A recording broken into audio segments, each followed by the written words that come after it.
ఈరోజు చనిపోయినటువంటి జన సైనికులకి, వీర మహిళలకి హృదయపూర్వక సంతాపం తెలియజేస్తున్నాం. వారి కుటుంబాలకి మనస్ఫూర్తిగా మేము అండగా ఉంటాం. సో చనిపోయినటువంటి వ్యక్తులని తీసుకొచ్చే శక్తి మాకు లేకపోయినా ఆ చనిపోయిన వ్యక్తి మీద ఆధారపడినటువంటి కుటుంబాలకి పవన్ కళ్యాణ్ గారు ఈ ఇన్సూరెన్స్ ఈ కార్యక్రమం ద్వారా ప్రతి కుటుంబానికి 5 లక్షలు, గాయపడిన వారికి కొంత మొత్తంలో ఇవ్వటం జరుగుతుంది.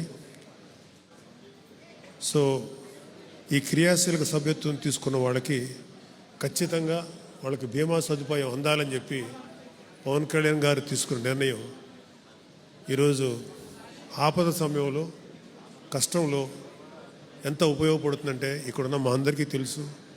రిసీవ్ చేసుకున్నటువంటి ఈ యొక్క సహాయాన్ని అందుకున్నటువంటి ప్రతి ఒక్కరికి తెలుసు.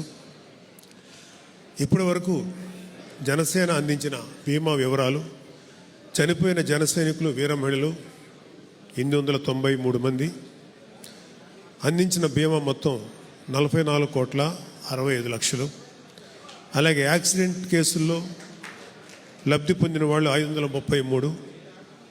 ఆ లబ్ధిని అందుకున్నటువంటి మొత్తం 2,08,61,424 రూపాయలు. మొత్తం ఇన్సూరెన్స్ విలువ 46,73,61,424. సో మన జనసేనాని, ఆంధ్రప్రదేశ్ ఉప ముఖ్యమంత్రి గారు, ఆయన ప్రతి కార్యకర్తల గుండెల్లో ఉంటారు. ప్రతి కార్యకర్త కోసం నిరంతరం ఆలోచించే వ్యక్తి. ఈరోజు ఎంతోమంది ఇక్కడికి వచ్చారు. వాళ్ళ బిడ్డలను పోగొట్టుకున్న వాళ్ళు, భర్తలను పోగొట్టుకున్న వాళ్ళు, భార్యలను పోగొట్టుకున్న వాళ్ళు, తల్లులను పోగొట్టుకున్న వాళ్ళు, వాళ్ళందరినీ చూస్తుంటే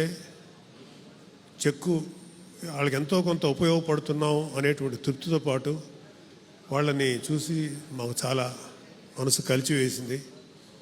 వాళ్ళందరికీ కూడా ఈ సందర్భంగా చెప్తున్నాం, జనసేన పవన్ కళ్యాణ్ అంటే పవన్ కళ్యాణ్ గారు కాదు, ప్రతి ఒక్కళ్ళలోనూ, ఇక్కడ ఉన్న మా అందరిలోనూ పవన్ కళ్యాణ్ గారి స్పిరిట్ ఉంది. మేమందరం కూడా మీకు అందరికీ ఎప్పుడు అండగా ఉంటాం. మీరు మీ ఆ ఏరియాలో ఆయా స్థాయిలో ఉన్నటువంటి జన సైనికులకి, లేకపోతే ఆయా నాయకులకి మీకు ఏదైనా ప్రాబ్లం వచ్చినప్పుడు విన్నవించండి. తద్వారా అది మా దాకా వస్తుంది. ఆ సాయశక్తుల ఆ ప్రాబ్లమ్స్ ఏంటో తీర్చడానికి, పరిష్కరించడానికి ప్రయత్నిస్తాం. సో ఇక్కడికి వచ్చేసిన పెద్దలు అందరికీ, ముఖ్యంగా శివశంకర్ గారికి, అజయ్ కుమార్ గారికి, అండ్ చిల్లపల్లి శ్రీనివాస్ గారికి, అలాగే శంకర్ గౌడ్ గారు, ఇలా మిగిలిన పెద్దలందరికీ కూడా హృదయపూర్వక ధన్యవాదాలు తెలియజేస్తున్నాం.